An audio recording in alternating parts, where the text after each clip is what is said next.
Hey everyone, I'm responding to Gaby Dunn's blog post in Fusion regarding YouTube stars who are broke, because I've been on YouTube since April 21st of 2006.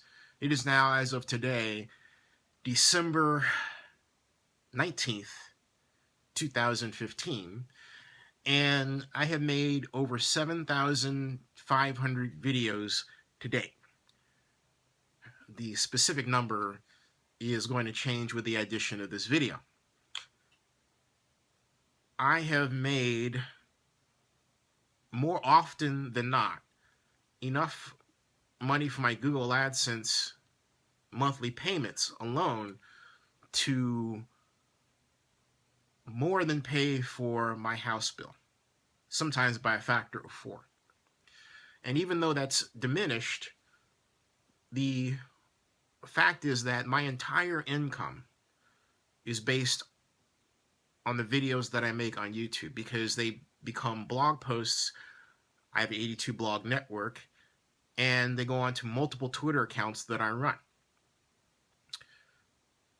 The point that I'm making is that it's possible to earn a living on YouTube, but it shouldn't be a situation where we, as YouTube partners — I come from the time when YouTube, what now called creators, were called partners — should have to worry about their income, or the heartbreaking situation of not being able to afford groceries while performing a concert at, of all places, VidCon. I saw that and I just freaked, because the question I would have is, why didn't VidCon pay that performer so that she wouldn't have to worry about buying groceries? If that performer was at VidCon doing her thing, that should be the last thing she has on her mind. The problem stems from YouTube's really reckless act of allowing everyone and their cat to be YouTube creators. When I started, there were only a handful of YouTube partners, maybe about 5,000. I have attended 3 YouTube community meetings. The one that I attended in 2010 in San Bruno was such that we were in a small room discussing talking points. And I asked the question if YouTube then had figured out how many partners it was going to add on an annual basis, and if it had enough staff to handle that number. I didn't get an answer back. That made me shudder, because it said to me that YouTube was on a chase to monetize content, but didn't ask the question, was it going about it in such a way that the people that it was asking to produce the content that would be monetized would be justly rewarded for their activities?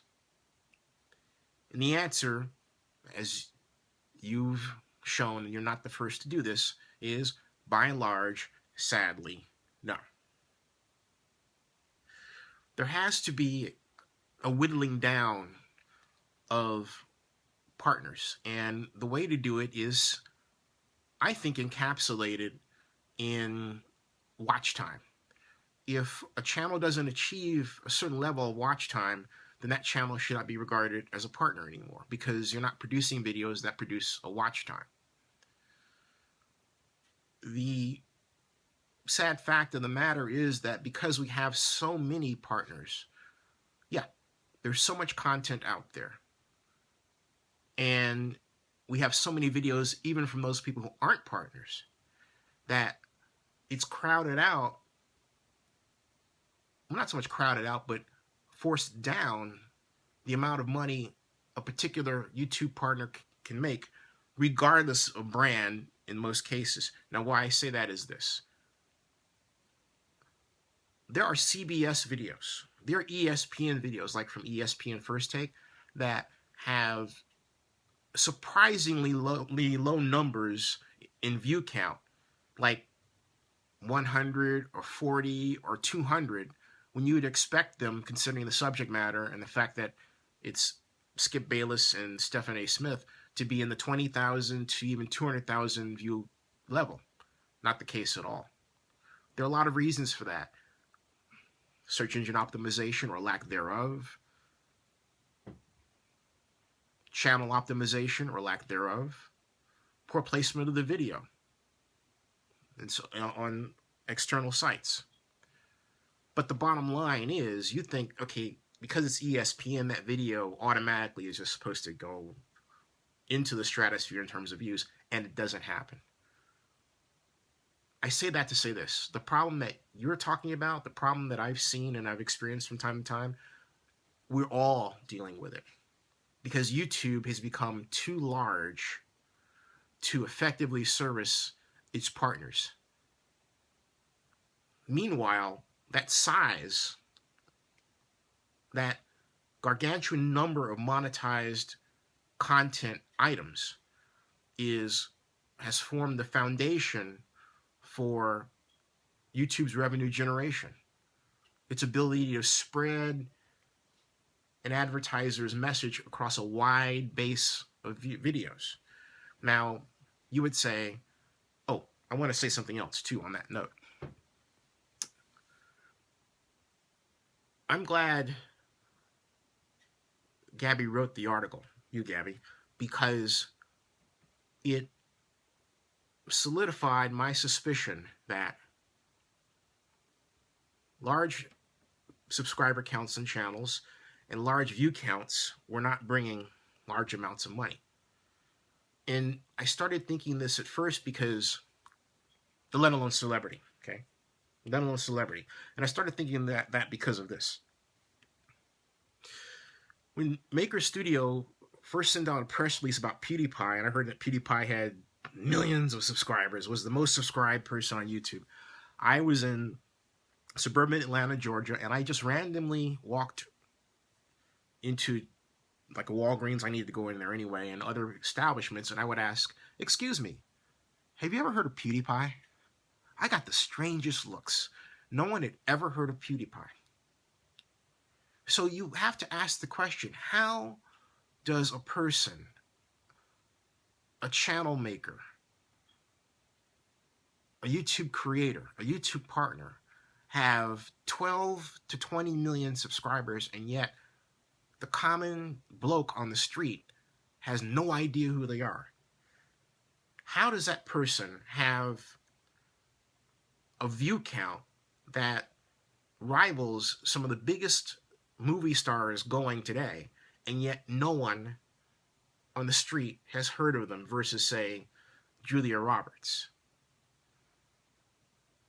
That doesn't make any sense at all. But it's because a lot of those subscribers are bought. They're manufactured. And this has gone on for some time.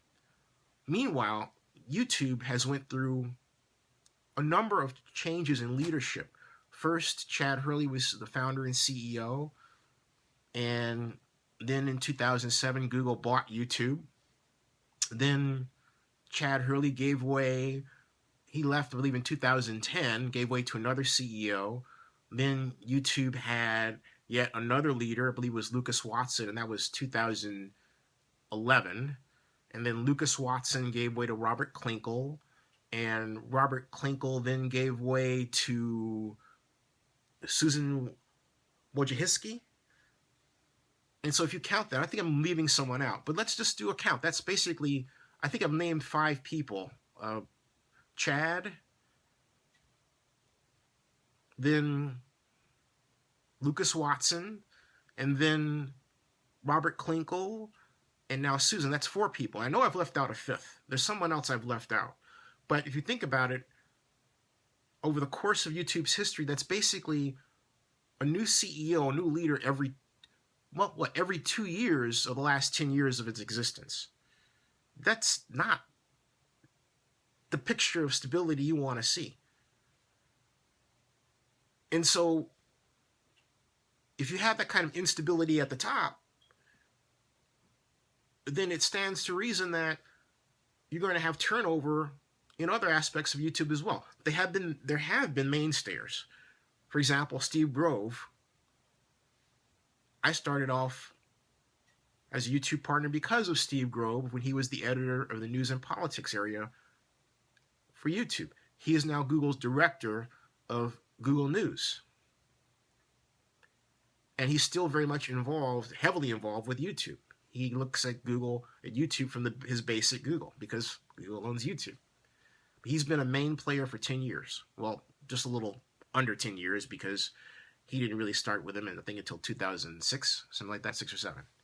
At any rate, the bottom line is, with the exception of good folks like Steve, there has been a lot of turnover. There's Olivia Ma still involved. She's been involved from the start, but there are a lot of people who aren't there anymore.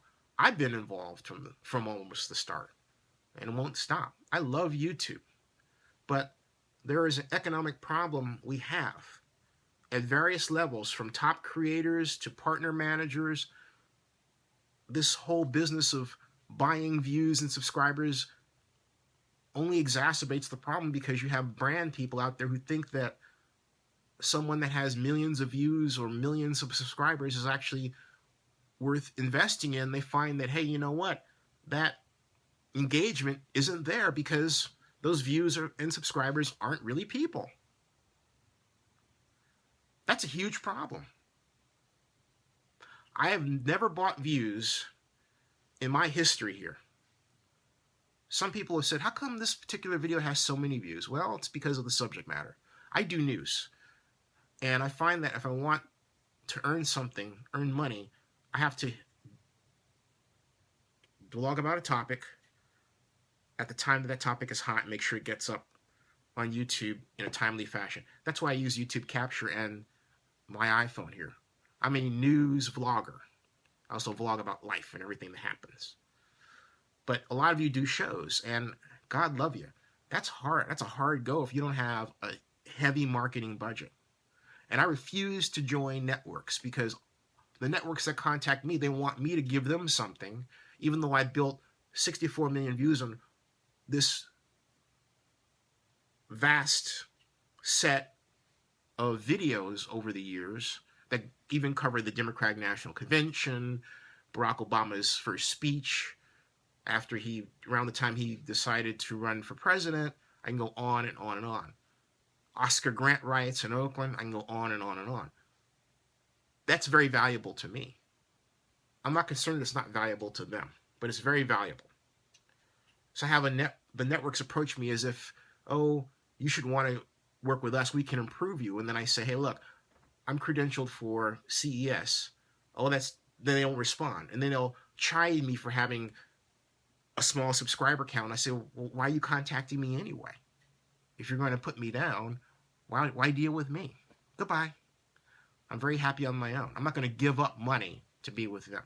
That's what they ask you to do. So yeah, there is a problem. I'm going to talk more about the problem in my second video.